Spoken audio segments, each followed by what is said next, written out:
I'm sure you heard of this issue of Merry Christmas. Did you hear it? You heard it. Oh, so people started saying, Mufti Menk said you shouldn't say Merry Christmas to the Christians. I'm sure you heard that. Why do you want to just take a small piece of the statement and hold it out like this and make it seem like we are people who do not believe in, a multicultural coexistence, multi-religious coexistence and so on? Let me tell you, I was asked about it recently in Singapore. And the reason I'm making mention of this is to show you that, look, we're not stupid.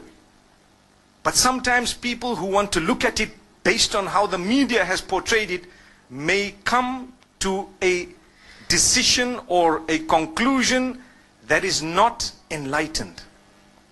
They haven't considered everything. So what happened? You see, I grew up in Zimbabwe.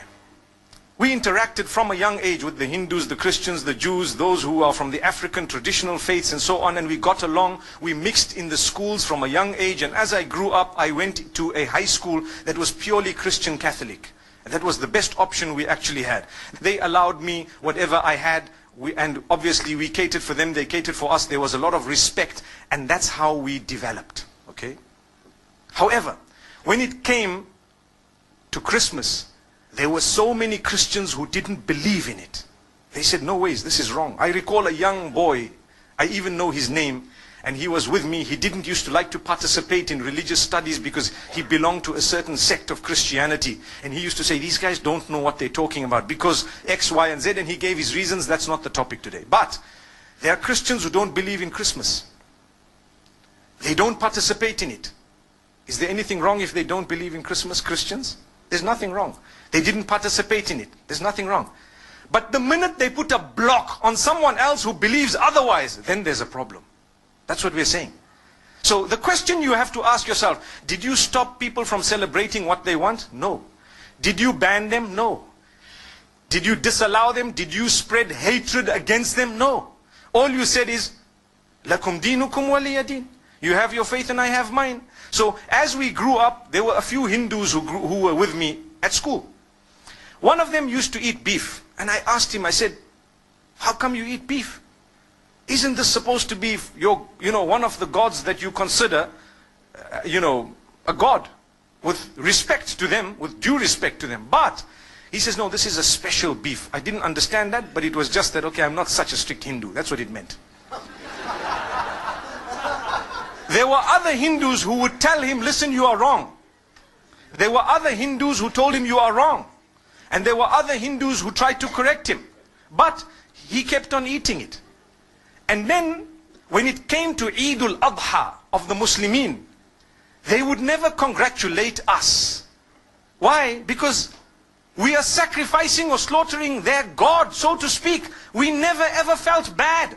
Don't expect, and please don't expect a Hindu to tell you Eid Mubarak at Eid al-Adha. Respect them and understand that what you are doing is blasphemous to them, but they've allowed you to continue. It doesn't mean they hate or they are intolerant. It just means that they believe differently and they have a separate system of belief, and it would be insulting to them to actually come onto this side here and tell you, look, as much as you're cutting my God, but well done, welcome, enjoy it, enjoy that. You don't expect it. Come on, use your brain.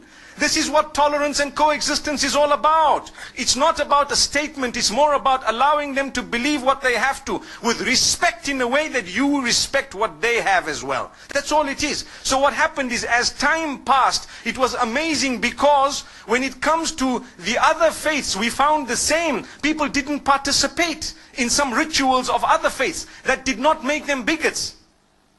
But they respected each other. There was a young man who became a Muslim from the Hindus. The day they were, when they die, what happens is they burn the body. They cremate that body. So this young man, his father had died, and they were cremating the body, and they asked him as the oldest son to actually light the fire. And he said, look, as much as you want me to do it, and that's my father, I'm sorry, it goes against my beliefs. And it caused a commotion until some of those who were wise, who knew. They said, look, that's the man's beliefs. Come on, leave him. Let the next son do it. How can you impose on him some... The idea is to coexist with your difference. That's what makes you a rainbow nation. That's what it is. But you don't shove your opinion down the throats of others. Just like now, in the Western world, they are banning you from covering your hair in some countries. That would create another problem. Why? Like the Honorable Minister said, it would make people feel that they are at war with the system. Because, hey, you know what? This is my basic right to believe something. I believe this is wrong. I believe this is right. That's the idea. So, from among the Muslims, there are those who believe that it's okay to participate in Christmas. And from among the Christians, there are those who believe that it's not okay to participate in Christmas. Look at the irony. But the idea is, if you believe that, by all means, go ahead. You are answerable to Allah, not to me. If this one believes otherwise, go ahead. But please don't impose it on me. If I don't want, it's one of those things. Come on. You know, live and let live. Today, the problem is with all parties. We believe we are the only ones who are right. So we want to shove our opinions down the throats of the rest of the world. If not, they are the problem, they are the terrorists, they are the issue, they are this, that. Watch out. The words you are using will be used against you as well. Be careful. So this is why we say, as I grew up, still we used to sit and eat together as young boys. College. You know, you have your lunch, they have their lunch. We knew that if you have a beef burger, please don't offer it to the Hindus. It's insulting. It's blasphemous. They would actually feel so hurt. Don't. Would you ever, if you have Hindu friends, actually tell them, hey, have some beef? I don't think so. Exactly the same could be said about pork and the Muslims. Do you agree? Imagine if your friend says, just is a pork burger, come on, bacon tastes nice, you know, come on, you know. How would you feel?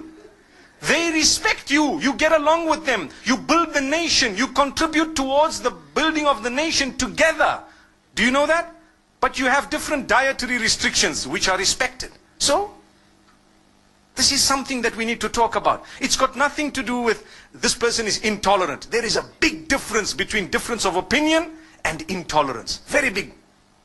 I can differ with you right now. I can differ with you on 100 matters, but I'm so tolerant. I promote tolerance. I promote coexistence. I promote the fact that all of us should contribute towards the development of our nation.